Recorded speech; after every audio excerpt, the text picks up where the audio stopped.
ரொம்ப டயர்டா இருக்கு. இயற்கையான டேட்ஸ், பாதாம், பிஸ்தா, கேஷு அண்ட் ஹனி கொண்டு தயாரிக்கப்பட்ட லயன் டேட் நட் பைட்ஸ்.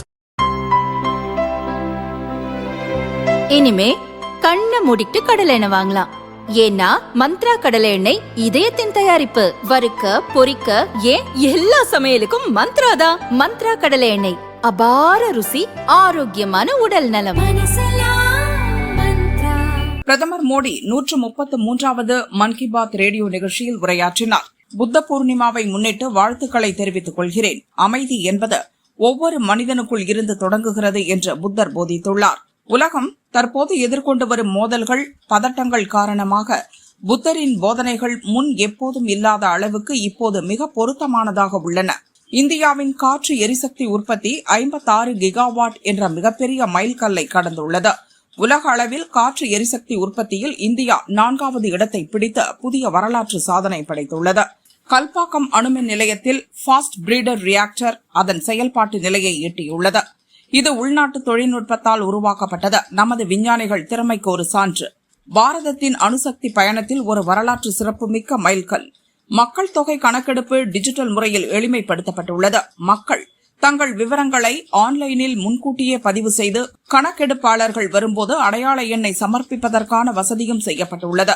கோடை விடுமுறையில் மாணவர்கள் தங்களுக்கு விருப்பமான இசை, ஓவியம், விளையாட்டு, நவீன டெக்னாலஜி சார்ந்த புதிய திறன்களை கற்றுக்கொள்ள நேரத்தை பயன்படுத்த வேண்டும் என்று பிரதமர் மோடி கூறினார். कुछ ही दिनों में हम बुद्ध पूर्णिमा मनाएंगे। मैं आप सभी देशवासियों को अपनी अग्रिम शुभकामनाएं देता हूं। भगवान गौतम बुद्ध का जीवन संदेश आज भी उतना ही प्रासंगिक है। उन्होंने हमें सिखाया है कि शांति हमारे भीतर से शुरू होती है।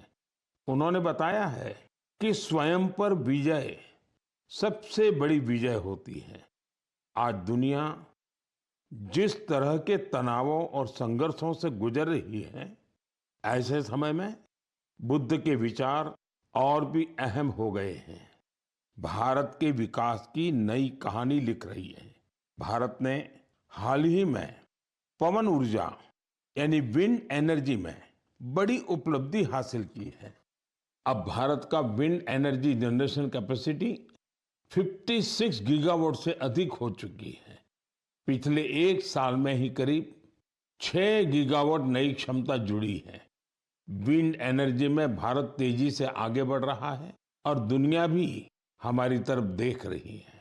साथियों, आज भारत विंड एनर्जी कैपेसिटी में दुनिया में 4थे स्थान पर है। यह हमारे इंजीनियरों की मेहनत है, यह हमारे युवाओं का परिश्रम है, यह देश की सामूहिक इच्छा शक्ति का प्रतीक है। साथियों, गुजरात, तमिलनाडु, महाराष्ट्र, राजस्थान, देश के अनेक राज्य इस सेक्टर में अपना परचम लहरा रहे हैं। जनगणना का अभियान यह दुनिया की सबसे बड़ी जनगणना है। साथियों, जो साथी पहले से इस तरह की प्रक्रिया से गुजरे हैं, इस बार जनगणना का उनका अनुभव अलग होने वाला है। जनगणना 2027 को डिजिटल बनाया गया है। सारी जानकारी सीधे डिजिटल माध्यम में दर्ज हो रही है। घर घर जाने वाले कर्मचारियों के पास मोबाइल ऐप है। वे आपसे बात करके उसी में जानकारी दर्ज करेंगे। साथियों, इस बार जनगणना में आपकी भागीदारी भी आसान बनाई गई है। साथियों, जरा कल्पना कीजिए, आप दुनिया भर के सबसे प्रतिभाशाली लोगों के बीच हैं। आपके पास गणित के बहुत ही कठिन सवाल हैं। इन्हें सुलझाने के लिए समय है केवल 4.5 घंटे, यानी वक्त बहुत कम है और कंपटीशन इंटरनेशनल है, बहुत तगड़ा है। ऐसी स्थिति में नर्वस होना बहुत स्वाभाविक है।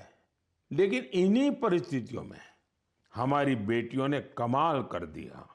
इस महीने की शुरुआत में फ्रांस के बोर्दो में यूरोपियन गर्ल्स मैथमेटिकल ओलंपियाड का आयोजन हुआ था।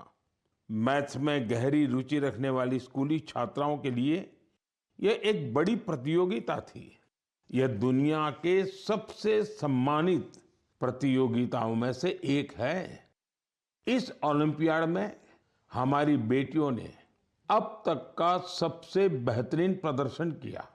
इस ओलंपियाड के लिए भारत में जो सिलेक्शन की प्रक्रिया है वो अपने आप में बहुत कठिन है।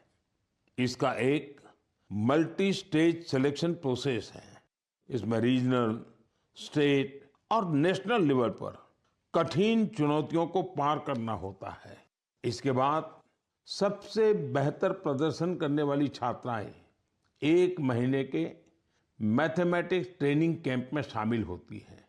यह camp Tata Institute of Fundamental Research के Homi Bhabha Centre for Science Education में आयोजित होता है। इस कैंप के आखिर में टीम सिलेक्शन टेस्ट होता है। इसमें परफॉर्मेंस के आधार पर ही भारत की टीम चुनी जाती है। साथियों, हर वर्ष देश भर की करीब 6 लाख स्टूडेंट्स इस मैथमेटिकल ओलंपियाड प्रोग्राम में हिस्सा लेती हैं। समय के साथ यह संख्या लगातार बढ़ रही है। यानी देश की बेटियों के बीच ओलंपियाड का यह कल्चर तेजी से लोकप्रिय हो रहा है।